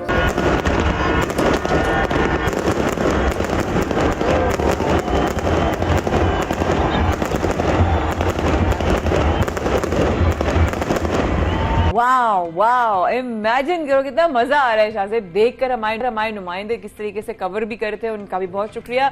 लेकिन बहुत बहुत शुक्रिया इसका भी कि आपने हमें पूरी दुनिया के मनाज़िर दिखाया कि कहाँ पे कैसे कैसे सेलिब्रेशन हुई है। जैसे कि बात करनी थी ना कि मुझे रूस जाना चाहिए, हम साथ चलेंगे, रूस चलेंगे। इतनी ठंड आपको लगती है कराची में, अगर आप रूस चली गई तो क्या हाल होगा? वहाँ इंतजामात होते हैं गर्मी से बचने के लिए, लेकिन इंतजामात ये नहीं पता हमें कि हम आगे आएंगे जाएंगे, यहाँ आना जाना मुश्किल हो रहा है। बिल्कुल लेके जा रहे हो दूसरी दुनिया में, लेकिन ये तो दुनिया का गोल चक्कर हमने आपको लगवाया न्यू ईयर ईव का। अब आपको वापस लेकर आते हैं पाकिस्तान, और पाकिस्तान में ऑटोमोटिव इंडस्ट्री क्या बता रही है। बिल्कुल, आने जाने की बात हो रही तो आना जाना अब मुश्किल हो जाएगा। और कैसे मुश्किल हो रहा है? क्योंकि गाड़ियां महंगी होती जा रही हैं, मुसलसल महंगी हो रही हैं। मिनी बजट के बाद भी एक झटका लगा है पूरी आवाम को कि जितनी गाड़ियां आप खरीदने की ख्वाहिश रखते थे, अब आपको एक बार फिर अपने बजट को एक दफा रिवाइज करना होगा, उसमें कुछ पैसे इजाफी शामिल करने होंगे, तब आप गाड़ी खरीद सकते हैं। तो खबर कुछ ये सामने आई कि 1000 सीसी और उससे जायद तक की गाड़ियों पर टैक्स नाफिज हो गया। यही नहीं, गाड़ियों की रजिस्ट्रेशन फीस, एडवांस टैक्स में 100% इजाफा किया गया। गाड़ियों पर फेडरल एक्साइज ड्यूटी भी बढ़ा दी गई, यानी कि अब गाड़ियों की कीमत में खासतौर पर 1000 सीसी और उससे जायद गाड़ियां जो हैं वो एक बार फिर महंगी होने जा रही हैं। बिल्कुल, ऑटो सेक्टर जो है इस वक्त ठीक ठाक असरअंदाज हुआ है इस मिनी बजट के बाद, और किस तरीके से अफेक्ट हुआ है, क्या क्या हमारे इसके रिपरकशंस हो सकते हैं आवाम के ऊपर, किस तरह इसका आएगा। जो ऑटोमोटिव इंडस्ट्री चला रहे हैं उनका खुद का क्या कहना है, इस हमारे साथ मौजूद है all Pakistan motor dealers association HM Shahzad साहब। अस्सलाम वालेकुम, welcome to the show. Thank you. कैसे शहजाद साहब, आप ठीक ठाक हैं? अल्हम्दुलिल्लाह। यहाँ पर ये बताएं कि ये क्या होने जा रहा है, एक बार फिर गाड़ियों में कितना इजाफा होगा? टैक्स भी देख रहे हैं, फेडरल एक्साइज ड्यूटी भी देख रहे हैं, 100% कह रहे हैं इसमें भी इजाफा कर दिया जाएगा। तो जो प्राइसेस हैं उस पर कितना फर्क पड़ेगा अगर 1000 सीसी गाड़ी की बात करें तो? देखें, इस वक्त जो सिनेरियो है ना, मैं हमेशा एक बात करता हूँ, पाकिस्तान जो है ऑटोमोबाइल इंडस्ट्री के लिए जन्नत है, जन्नत से कम नहीं है। लेकिन ये जो हमारा लोकल प्लेयर्स जिसमें पुराने 3 हैं, टोयोटा, होंडा, सुजुकी, और अब 6-7 और आ गए, ये लग गए हैं, आप लफ्ज़ में सख्त निकाल रहा हूँ, ये लूट मार में लग गए हैं और इनके मुंह खून लग चुका है। हम जब तक लोकल असेंबलर्स, जब तक वेंडर और ये तमाम लोग हर चीज़ पाकिस्तान में नहीं बनाएंगे, हम जब तक मेड इन पाकिस्तान गाड़ी नहीं बनाएंगे, हम CKD, SKD, असेंबली और रॉ मटेरियल बाहर से मंगाते हैं, हमारा करोड़ों डॉलर हमारा बाहर जा रहा है। सर मैं यहाँ पे आपकी बात काटूंगा, हम तो ये बात करते थे कि जब ये नई कंपनीज मुतारिफ होंगी, नई कंपनीज आएंगी तो जिनकी एक तरह मोनोपोली बनी हुई है वो टूटेगी और कीमतें कंपटीशन में कम होंगी। तो आप तो ये बता रहे हैं कि कीमतों में इजाफा हो रहा है इनके आने की वजह से। मैं आपसे वही कह रहा हूँ, जो टोयोटा बनाता है वो सुजुकी नहीं बनाता, जो सुजुकी बनाता है वो होंडा नहीं बनाता। और जो ये 6-7 प्लेयर लेकर आए ना हमारे जहाज में, ये जो बहुत सारे हैं जिसमें MG आ गया, होंडाई आ गया, किया आ गया, ये हमारे इत्तेफाक की बात की शादी हुई मेरी तो उसमें ससुराल में आएंगे। तो ये आप देखें कि जो पुराना प्लेयर था वो तो लूटमार कर ही रहा था, इन लोगों ने भी उसी रंग में ये भी रंगे। देखें मैं हमेशा कहता हूँ कि हर बिजनेसमैन का काम है कमाना, लूट मार करना नहीं, ये लूट मार हो रही है। अब आपने कहा जी क्या फ़र्क पड़ेगा, तो 70,000 से लेके 6 लाख रुपए तक मुख्तलिफ गाड़ियों के अंदर प्राइजेस में फ़र्क आएगा। 70,000 से 6 लाख जी, 60,000 से लेके 60,000 से और 6 लाख रुपए तक गाड़ियों की प्राइस में फर्क आएगा। अच्छा ये बात यहाँ पर ये बता दें, एक्साइज ड्यूटी की हम बात कर रहे हैं, तमाम ड्यूटीज की बात कर रहे हैं, तो अगर 10 लाख की गाड़ी है, आसान अल्फाज में जरा समझा दें, 10 लाख की गाड़ी कितने की हो जाएगी? यार आप मजाक कर रहे हैं, 10 लाख की गाड़ी को यही नहीं, मैं एग्जांपल दे रहा हूँ, मैं तो गरीब आदमी हूं, मैं भी यही सवाल करूंगी कि 10 लाख परसेंटेज समझने के। मैं ये कहता हूँ जो 17.5 लाख की सुजुकी अल्टो है ना, वो तकरीबन 19 लाख रुपए की हो जाएगी। माशाल्लाह, ठीक है जी, ठीक है। और जो मैं सदमे में चले गई हूँ आपकी इस बात नहीं, वो आप जो सोच रही हैं 4 व्हीलर्स के लिए ना, वो मेरा ख्वाब है और मैं दुआ करूंगा कि अल्लाह ताला आपने दुआ करनी है मेरे लिए लाजमी। अच्छा देखिए यही नहीं है, तो ये हो गया, फिर रजिस्ट्रेशन के ऊपर फेडरल हुकूमत ने गाड़ियों की रजिस्ट्रेशन पे विद होल्डिंग टैक्स, जो 50,000 था उसको लाख कर दिया, जो लाख था उसको 2 लाख कर दिया, जो 2 लाख था उसे 4 लाख कर दिया। तमाम गाड़ियों पे 17% सेल टैक्स बढ़ा दिया गया।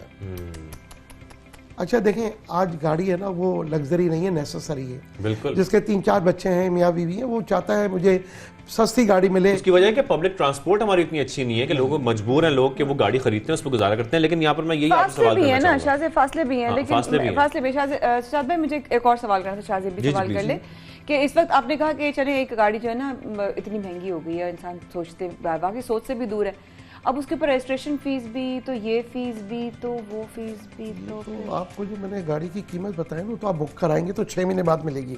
हाजिर चाहिए तो सुजुकी अल्टो 3 लाख रुपए ब्लैक मार्केटिंग। आप कहाँ बैठे हैं? अच्छा 92 में भी नहीं बैठे। देखें जो ओन मनी आपको पे करना पड़ेगा। देखें जुल्म, देखें यही जो सुजुकी अल्टो है हमारे पड़ोस मुल्क में, मुझे मजबूरन ये नाम लेना पड़ता है पड़ोस मुल्क का, इंडिया का, मारुति जो है वो 3.25 लाख की गाड़ी है, और अगर उनका रुपीस स्ट्रांग है तो वो 7.5 लाख बनते हैं।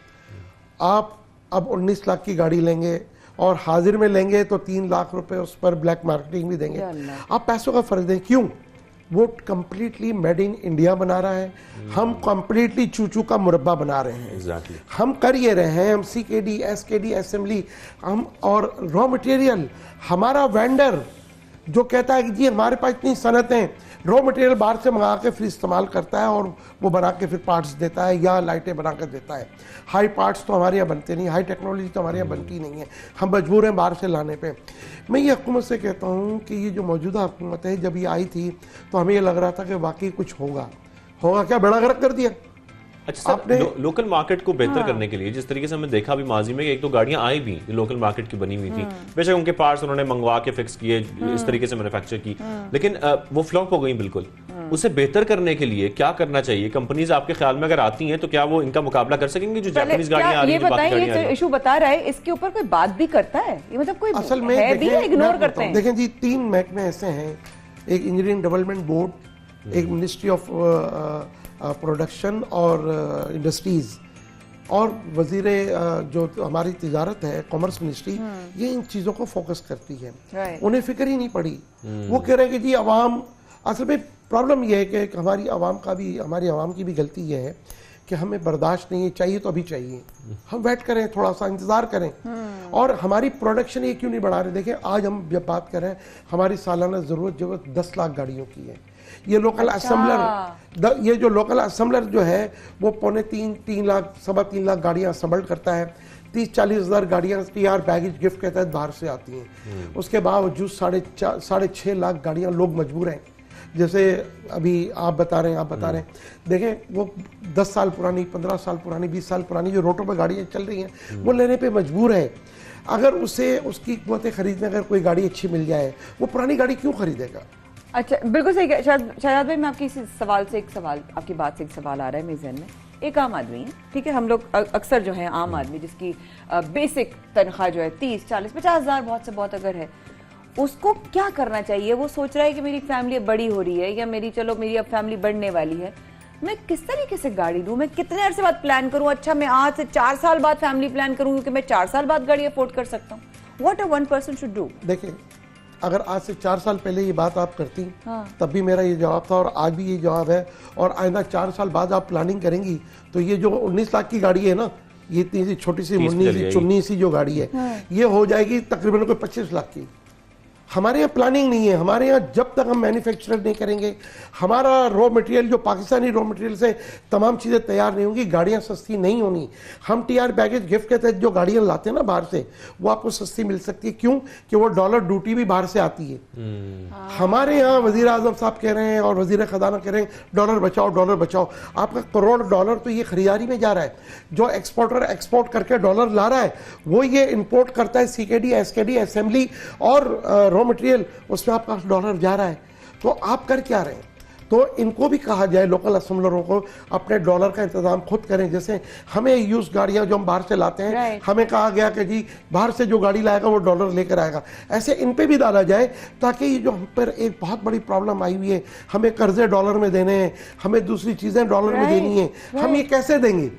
जब तक एक जमा पॉलिसी, देखें अभी कुछ दिनों पहले, 4 दिन पहले जो है वो गवर्नमेंट ऑफ पाकिस्तान ने एक ऑटो पॉलिसी, उसका नाम दिया है ऑटो डेवलपमेंट पॉलिसी। ठीक है, मैं उसको कहता हूँ वो ऑटो डेवलपमेंट पॉलिसी नहीं है, वो लोकल असेंबलर बेनिफिट पॉलिसी आई है। ये जितने हम बातें कर रहे हैं ना, ये आवाम के ऊपर इसका जो है ना रद्दमल जाएगा, इसका पैसा लोगों की जेबों से जाएगा, तमाम टैक्सेस। गाड़ी की कीमत कम नहीं हो रही, जो असेंबलर लूट मार कर रहा है, जो लूट रहा है, जो पैसे कमा रहा है, उस पर गवर्नमेंट नहीं कह रही कि अपने प्राइसेस कम करें। हुकूमत उन लोगों पे ये बोझ डाल रही है कि जो वो हुकूमत ये देखती है ना, यार ये एमजी की जो गाड़ी आई इस पे 10 लाख रुपए ब्लैक चल रहा है, ये 10 लाख ब्लैक में भी गाड़ी खरीद रहे हैं। वो ये देख रही है हुकूमत, बोला इन पे और टैक्स डालो और टैक्स डालो, और लोकल असेंबलर जो लूटमार में लगा हुआ है उसकी तरफ किसी की तवज्जो नहीं है। देखें, हम एज ए कार डीलर्स, हम चाहे बाहर से गाड़ियाँ लाएं या लोकल गाड़ियों का हम काम करें, हमारे कारोबार जो है ना वो बिल्कुल ना होने के बराबर रह गए। सही कह रहे हैं। जब आपकी कुव्वतें खरीद में, जब आप मेरे पास गाड़ी खरीदने नहीं आएंगे तो मेरा घर का चूल्हा कैसे चलेगा? हुकूमत इन बातों को क्यों नहीं समझती? हुकूमत आज भी, चलें जी देर हो गई कोई मसला नहीं, आज भी हम ये तैयार कर लें कि बाहर से ना सीकेडी आएगी, ना एसकेडी आएगी, ना असेंबली आएगी, ना रॉ मटेरियल आएगा, इनको प्रेशराइज करके ये तमाम चीजें पाकिस्तान में बने। तो तैयार करने से कौन रोक रहा है शहजाद भाई? ये देखे ना, सबसे बड़ा प्रॉब्लम तो ये कि जो डिलीशन प्रोग्राम थे ना इनके 1981-82 में सुजुकी के साथ हुआ, ठीक है, 1990-92 में जो टोयोटा होंडा के साथ हुआ, वो डिलीशन प्रोग्राम इन्होंने खत्म करा दिए चालबाजी से। अब ये ट्रेडर्स हैं, ये तमाम चीज़ें इंपोर्ट कर सकते हैं। सबसे पहले कौमी असेंबली और सेनेट में जाके ये जो इन्होंने ट्रेडिंग का काम शुरू किया इसको बंद किया जाए, और असेंबली में ये दोबारा अप्रूवल ली जाए कि तमाम लोकल असेंबलर जितने भी हैं वो मैन्युफैक्चरर बने और तमाम चीज़ें पाकिस्तान में बनाए। जब भी आपका जो ख्वाब है वो पूरा होगा, आपका ख्वाब है वो पूरा होगा, मेरा ख्वाब है वो पूरा होगा, मेरे पाकिस्तानी जो चाहता है मेड इन पाकिस्तान गाड़ी लेना, उसका ख्वाब जब पूरा होगा। वरना ये जो 5, 10, 15 हो गए ये लूट मार करते हैं इनके। और अगर मेड इन पाकिस्तान गाड़ी होगी और फर्ज करें 1000 सीसी गाड़ी है तो कीमत में कितना फर्क आएगा? फिर आपसे कहा ना, पड़ोस के मुल्क में 7.5 लाख की गाड़ी है। Exactly. कितना बड़ा अच्छा, हमारे मुल्क में फिर 8-10 लाख के अंदर आपको 1000 सीसी गाड़ी मिल जाएगी। जब ये मैन्युफैक्चरिंग की तरफ जाएंगे पता नहीं कब होगा, कब गाय कटेगी और खाल उतरेगी और गोश्त बढ़ेगा। लेकिन उसका बेहतरीन हल मैं ये कहता हूं कि हुकूमत हमें इस्तेमाल शुदा गाड़ियों की, 5 साल पुरानी गाड़ियों की इजाजत दे और हमारे साथ बातें अगर सही करे, क्योंकि डॉलर ड्यूटी भी हम बाहर से ला रहे हैं, गाड़ी की ड्यूटी भी हम बाहर से ला रहे हैं, गाड़ी भी हम बाहर से ला, आज भी हम 10 लाख के अंदर गाड़ी देने के काबिल हैं। अगर हुकूमत देख ले और ये जिनके मुंह खुन लुक चुका है उनको मजीद परवरिश ना करे, उनकी हुकूमत उनकी परवरिश कर रही है। देखें किसी नई इंडस्ट्री को डालते हैं ना तो उसके लिए तो हुकूमत चाहे उनको बेनिफिट दे ताकि वो अपने पाँव पे खड़ा हो। ये तो 40 साल से हो गए, इतने मोटे हो गए कि अपने पाँव पे खड़े हो नहीं पा रहे।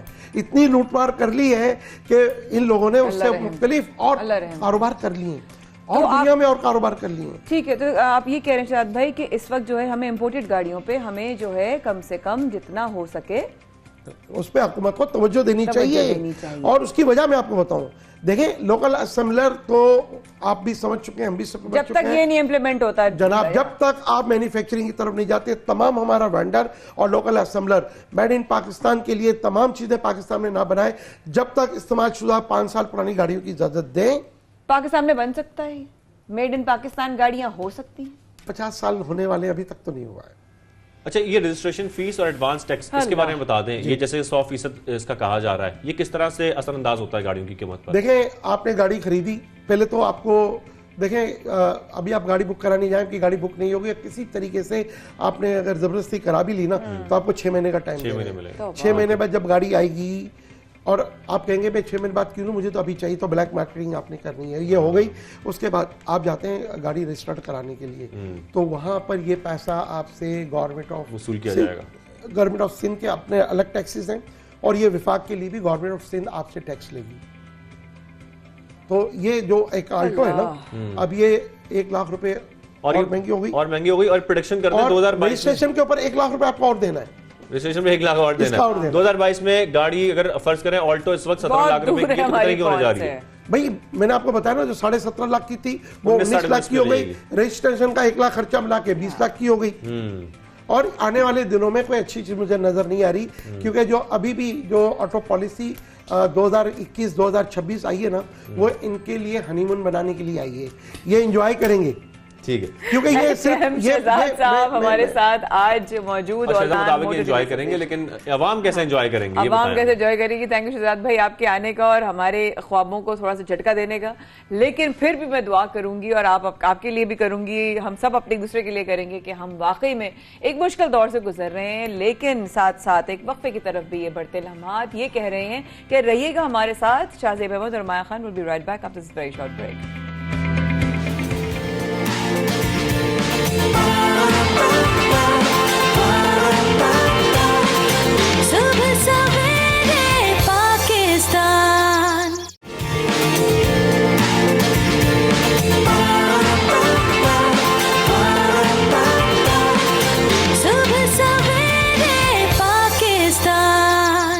एक बार फिर हमारे साथ रहने का बेहद शुक्रिया। सुबह सवेरे पाकिस्तान में शाहजेब अहमद और माया खान आपके थे मुंतजिर, और जाहिर हमें बहुत सारे चैलेंजेस का सामना है, सेहत, financial, emotional and physical, lot of challenges that we are facing. But then again इन चैलेंजेस के बारे में जब तक उनकी निशानदेही नहीं होगी, अगर हम कोविड की बात करते हैं तो 47% लोग फुली वैक्सीनेटेड हो चुके हैं, 64% को जो है सिंगल डोज लग चुकी है, लेकिन अभी भी एक बहुत बड़ा 36% बाकी है जिनको डोसेजेस नहीं लगी हैं वैक्सीनेशन की। साथ साथ अगर हम और बात करें, और शाहजेब दिल से जुड़ी पूरी जिंदगी, कहते हैं ना रीढ़ की हड्डी, पूरा इंसान खड़ा रहता है, दिल एक वो चीज है जिसका हम अपनी डाइट के थ्रू ख्याल रखते हैं। सोचों से पैल्पिटेशंस होती हैं, तबीयत खराब होती है, लेकिन दरअसल जो हम खराब करते हैं वो हम माहौली आलूदगी और उस खाने की चॉइसेस को लेकर करते हैं, जिसकी वजह से आपका हार्ट, जस्ट इमेजिन ड्रिंक्स में कितनी चीजें होती हैं। इसी का हम जिक्र कर रहे हैं कि मीठे मशरूबात किस तरीके से आपकी सेहत पर असरअंदाज होते हैं, क्या नुकसानात उसके होते हैं, अगर कोई फायदा होता है तो क्या फायदा होता है, या हमें उसको बाकी छोड़ना पड़ेगा। मीठे मशरूबात में बहुत सारी चीजें आ जाती हैं, सॉफ्ट ड्रिंक्स भी हैं, एनर्जी ड्रिंक्स भी हैं, आपके वो तमाम मशरूबात हैं जो हमें पैकिंग में मिलते हैं, मार्केट में इजीली अवेलेबल होते हैं, हम जाते हैं, खरीदते हैं, पी लेते हैं। इवन हम उन जूसेस को भी कंसिडर करते हैं कि बड़े हेल्दी हैं हमारे लिए, लेकिन ये तमाम चीजें आपका किस तरीके से कोलेस्ट्रॉल बढ़ा रही हैं, ये तमाम चीजें आपको दिल की बीमारियों में मुब्तला कर रही हैं। इसी पर आज हम बात करेंगे, ये बहुत अहम इशू है और हम देख रहे हैं कि दिल की बीमारियां भी हमारे माशरे में, हमारी सोसाइटी में बहुत ज्यादा बढ़ती जा रही है। शाहजेब, मैं तो आज सवाल करूंगी जो हमारे मेहमान आ रहे हैं उनसे कि खाने के साथ ड्रिंक्स पीना बहुत जरूरी है, ये पीना बहुत जरूरी है, यार ये नहीं होगा तो हम खाएंगे नहीं, मेरे लिए वो वाला ले आओ, मेरे लिए फलां वाला ले आओ, आपके साथ वो कर क्या रहा है आपको मालूम ही नहीं है। तो इसी पर हम बात कर लेते हैं। माहिर अमराज कल्ब डॉक्टर फवाद हमें ज्वाइन कर। साहब कैसे हैं आप? खैरियत से? ठीक ठाक है, बहुत शुक्रिया हमें शो में ज्वाइन करने के लिए। सब पहला सवाल तो हम यही आपके सामने रखें रखेंगे कि ये मीठे मशरूबात या सॉफ्ट ड्रिंक्स, इसका खात्मा बहुत ज़रूरी है ज़िंदगी से, या फिर भी हम थोड़ा बहुत इस्तेमाल कर सकते हैं? देखिए, इत्तेदाल हर चीज़ के लिए ज़रूरी है। अच्छा, हमारे यहाँ क्या हो गया है कि अब मशरूबात हो ही सिर्फ ये सॉफ्ट ड्रिंक्स या मीठे मशरूबात, और प्रॉब्लम सबसे 2 साल के बच्चे से लोग फीडर में डाल के ये पिला रहे हैं।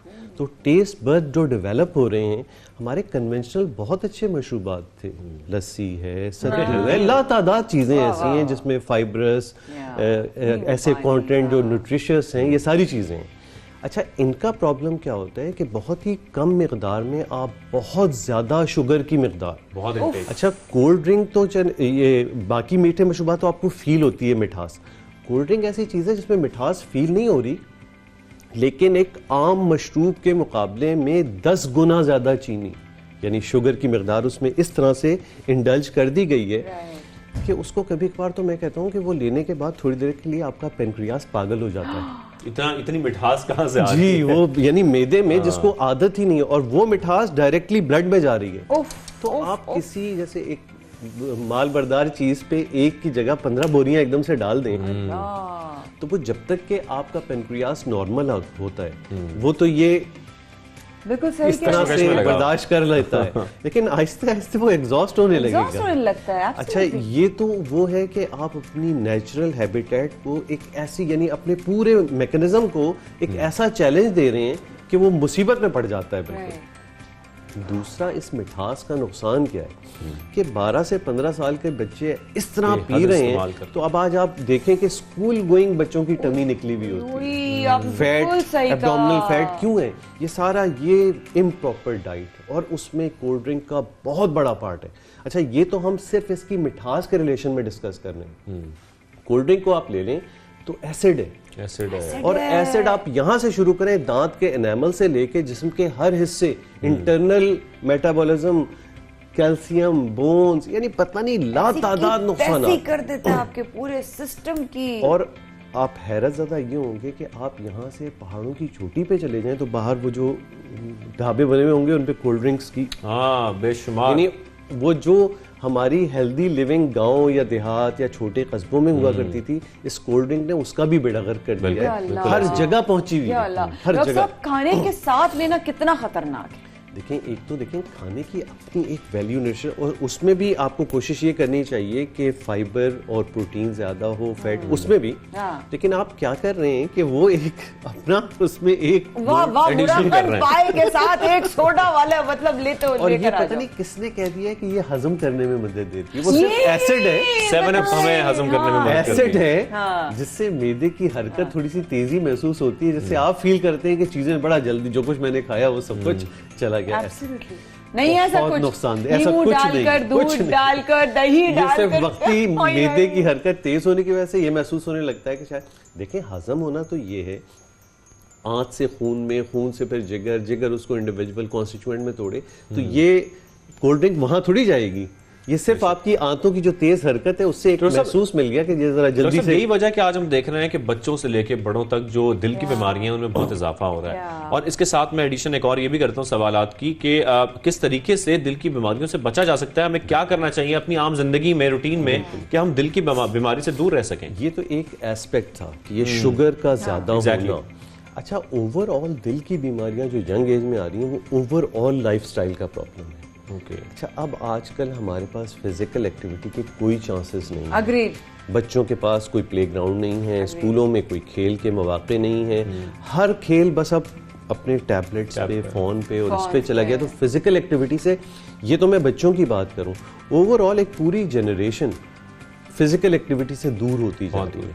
ऐसे सहूलियात हो गई हैं कि आपको चलने फिरने की अब जरूरत है ही नहीं, अनलेस एंड अनटिल आप खुद मोटिवेट हो। जी, कम से कम आधे पौन घंटे की जो लाजमी है फिजिकल एक्टिविटी, आधे से पौन घंटे की हर आदमी को अपनी लिमिट्स। अच्छा, वो भी वो वाला नहीं है कि पार्क में 2 आदमी टहल लगा रहे हैं, ऐसा नहीं है। ऐसी चहलकदमी नहीं करनी है, कार्डियो करना जरूरी है।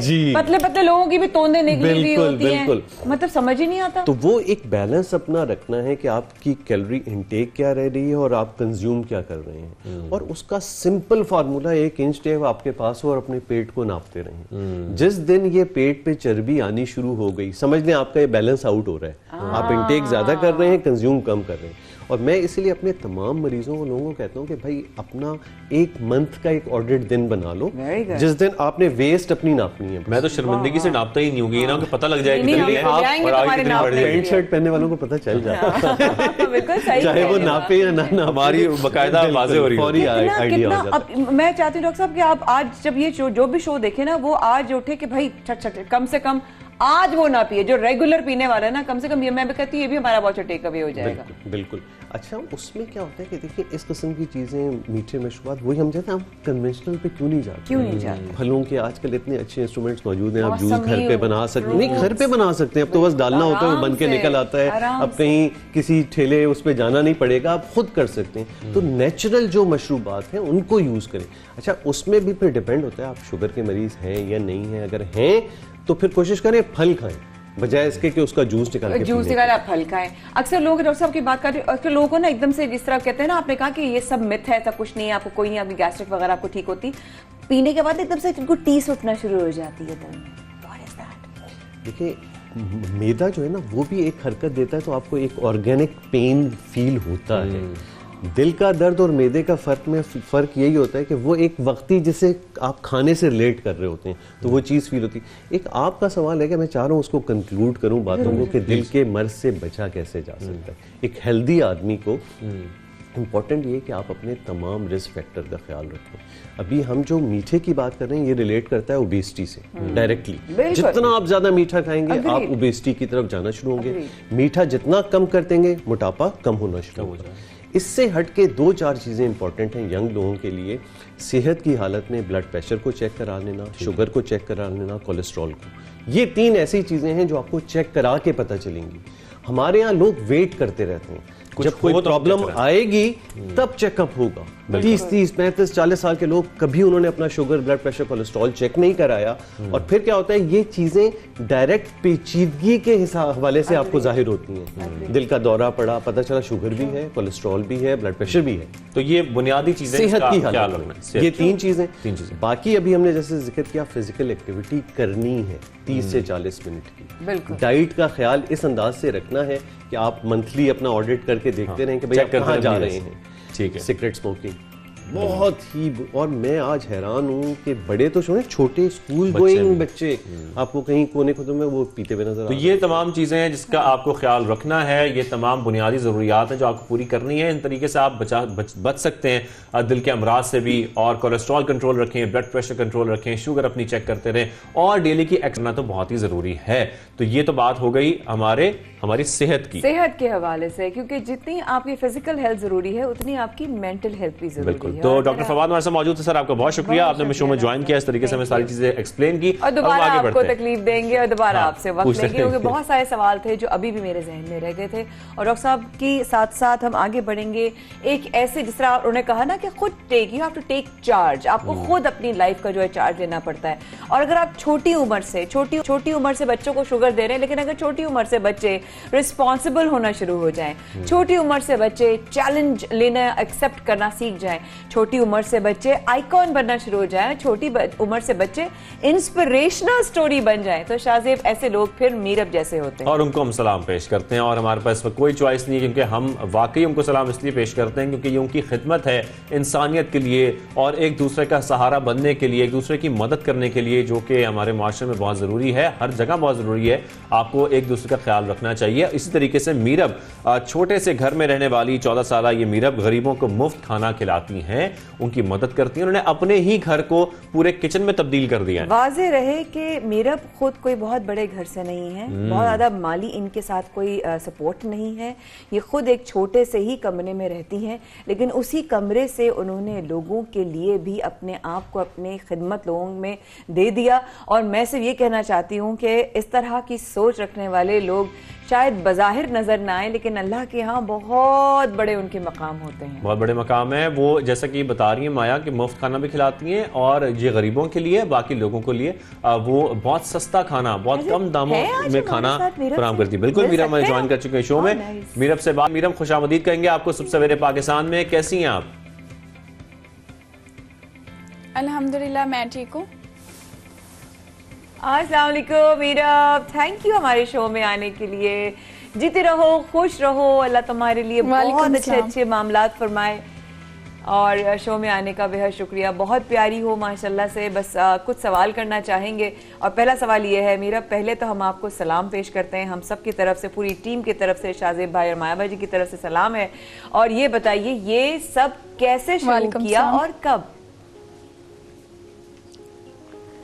ये मैंने कोरोना में शुरू किया था ना, कोरोना के दिनों में, जब 2019 में कोरोना आया तो हमारे घर के हालात कुछ ऐसे थे कि हम अफोर्ड नहीं कर सकते थे ना चीज़ों का करना। तो मेरे बाबा जिस तरह थे, मेरे भाई की जिस तरह की हालत थी, तो मेरे स्कूल में भी था वाकया, मैंने बताया भी हुआ है कि मेरी दोस्त की वजह से, और मेरे ईदी साहब को मैं बहुत देखती थी, ईदी साहब मुझे बहुत अच्छे लगते थे। तो मैंने अपनी मम्मा के साथ मशवरा किया क्यों ना हम एक घर में ही एक ढाबा खोल लें या किचन खोल लें, जिससे हम अपने घर का भी सर्कट चला सकें और घर से बाहर लोगों की मदद भी कर सकें। क्यों ना आज एक हंडिया बनाइए, कल दूसरी हंडिया बना ली, जिस तरह पैसे आते गए उस तरह मैं आगे से आगे चलती गई। तो इतनी महंगाई में मीरा ये कैसे मुमकिन हुआ कि आप तमाम गरीबों को मुफ्त खाना खिलाती हैं? अब कितना खर्चा आता है, किस तरीके से वो खर्चा उठाया जाता है और वो तमाम खर्चे किस तरह से आप बर्दाश्त करती हैं इतनी महंगाई में? ये इस तरह था कि जिस तरह मतलब कि आज एक बंदा आया तो उसने हमें पैसे दिए हैं, हमने उसे जमा किया है, हमने जमा करके अगले दिन उसी से हाफ 50-50 करके हाफ का हमने सौदा लिया और दूसरी हंडिया बना ली। इसी तरह करके, और जो लोग अफोर्ड कर सकते थे उन्होंने हमें दिया और हमने आगे इसको शुरू किया। वाह, यानी कि जिस महंगाई में, जैसा शाज़ेब ने बोला कि इस महंगाई में जहां लोग अपना नहीं कर पाते, आपने वहीं पर लोगों के लिए करना शुरू किया। गैस का बहरान चल रहा है, हर तरह का चैलेंज है, उस पर आपने मतलब आपने किस तरीके से मैनेज किया इस गैस के चैलेंज में कि बेटा गैस आ रही थी, कब आ रही थी, कैसे तुमने बनाया? थोड़ा सा बचा तो लिया, लेकिन उससे कैसे बनाया, क्या चैलेंज आए, जरा बताओ। मतलब कि जिस तरह गैस नहीं आ रही तो हम सिलेंडर यूज कर लेते हैं, ऊपर तंदूर लगाया हुआ है, तंदूर में रोटियां वगैरह बनती हैं, और रमजान के महीने में तो वैसे ही अल्हम्दुलिल्लाह लग जाता है अच्छा खासा। अरे वाह वाह वाह। तो मीरा इसके साथ पढ़ाई भी चलती है, पढ़ाई कैसे चलती है? स्कूल कब जाती हैं और आप इस वक्त कौन सी क्लास में हैं या क्या कर रही हैं और मैनेज किस तरह करती हैं? ये इंसानियत की खिदमत तो आप कर रही हैं, स्कूल को मैनेज करना, इंसानियत की खिदमत करना, घर के सब के साथ चलना, बहन का हाथ बटाना, ये सब काम आप कर कैसे रही हैं? टाइम कैसे मैनेज होता है? ये टाइम इस तरह मैनेज होता है जब हम सुबह उठते हैं खाना बनाने के लिए तो मैं मम्मा की हेल्प करवाती हूँ, फिर 7 बजे तक मैं मतलब कि अपना रेडी हो जाती हूँ स्कूल के लिए। स्कूल से आती हूँ तकरीबन 2:30 बजे, वहाँ से आके अपना इजीली मैं फ्रेश वगैरह होके खाना वगैरह बना के मम्मा की हेल्प करती हूँ और रात के टाइम अपनी स्टडी कंप्लीट करती हूँ। अगर एक्स्ट्रा टाइम मिल जाए उसमें कोई स्केचिंग वगैरह, ब्यूटिशियन का कर लिया और मेहंदी वगैरह का कर लिया। वाह वाह वाह, मेरा भाई सुपरस्टार है भाई। अच्छा मीरा, ये बताओ जहाँ आप रहते हो, आपका जरा उस घर के बारे में बताइए, क्या वो किराए पर है, कितना बड़ा है, साथ साथ और कितने लोग हैं, ताकि लोगों को पता चल सके आप कितने चैलेंजेस से गुजरते हो। हमारा ये 1 कमरे का घर है, इसका 6,000 रुपये किराया है और इसी में ही हम अपना किचन का ढाबा मतलब कि खोला हुआ है और इसी में ही हम रहते हैं। तो कितने भाई हो आप? हम 4 बहन भाई हैं, 2 बहनें 2 भाई, मैं सबसे बड़ी हूँ। अच्छा, आप सबसे बड़ी हैं और 2 बहनें 2 भाई हैं। टोटल 6 लोग रहते हैं इस 1 कमरे के घर में, जिसमें किचन और वहीं पर किचन भी है। और वहीं पर किचन भी है। 6 अफराद, अम्मी अब्बू और 4 बहन भाई। जी जी, क्योंकि नहीं, मेरा भाई जो मेरे से छोटा है, जिससे दिमाग का मसला है, वो नहीं हमारे साथ रहता, क्योंकि उसको जिस मतलब कि लोगों को आना जाना और खाना बनाना ना, डॉक्टरों ने मना किया हुआ है ना कि इसको हंडिया के करीब नहीं लेके जाना, ऐसी स्मेल इसके पास नहीं किसी चीज की लानी।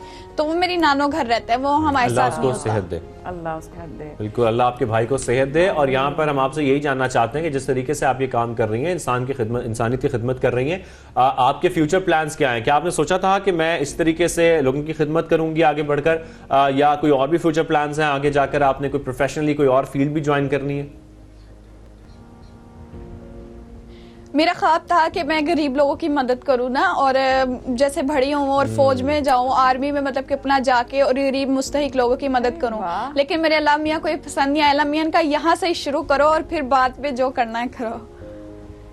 क्या वाह वाह वाह, क्या बात है। हमारी पाकिस्तान की प्यारी सी एक बेटी मीरब देख रही है अगर दुनिया, तो देखे कि कुछ करने के लिए और अल्लाह के बंदों की मदद करने के लिए आपको वसाइल नहीं, सिर्फ एक नीयत चाहिए। बहुत शुक्रिया मीरब, आपने आज वक्त दिया सुबह सवेरे पाकिस्तान को और हमसे बात की। जीती रहिए, खुश रहिए और सलामत रहिए। बिल्कुल, और खिदमत का जज्बा चाहिए, चाहे आपके पास वसाइल हैं, आपके पास पैसे हैं या नहीं हैं। अगर आप खिदमत करना चाहते हैं किसी की, तो आपके लिए सिर्फ और सिर्फ जज्बा ज़रूरी है। उसके बाद आप पूरी दुनिया फतह कर सकते हैं। जिस तरीके से मीरब काम कर रही हैं, ये वाकई दुनिया फतह करने के बराबर है। बेशक, इसमें कोई शक नहीं है। छोटी सी उम्र में अगर उसने ये कर दिखाया, तो वो आगे जाके इस मुल्क के लिए, अपने माँ बाप के लिए और इस पूरी उम्मत मुस्लिमा के लिए क्या क्या कर सकती है, ये तो सिर्फ और सिर्फ आप और मैं अंदाज़ा ही लगा सकते हैं।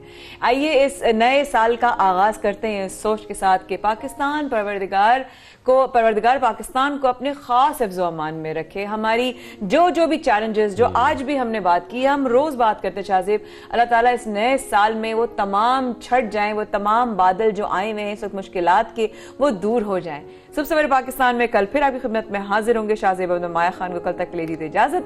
कल होगी आपसे मुलाकात। अल्लाह हाफ़िज़।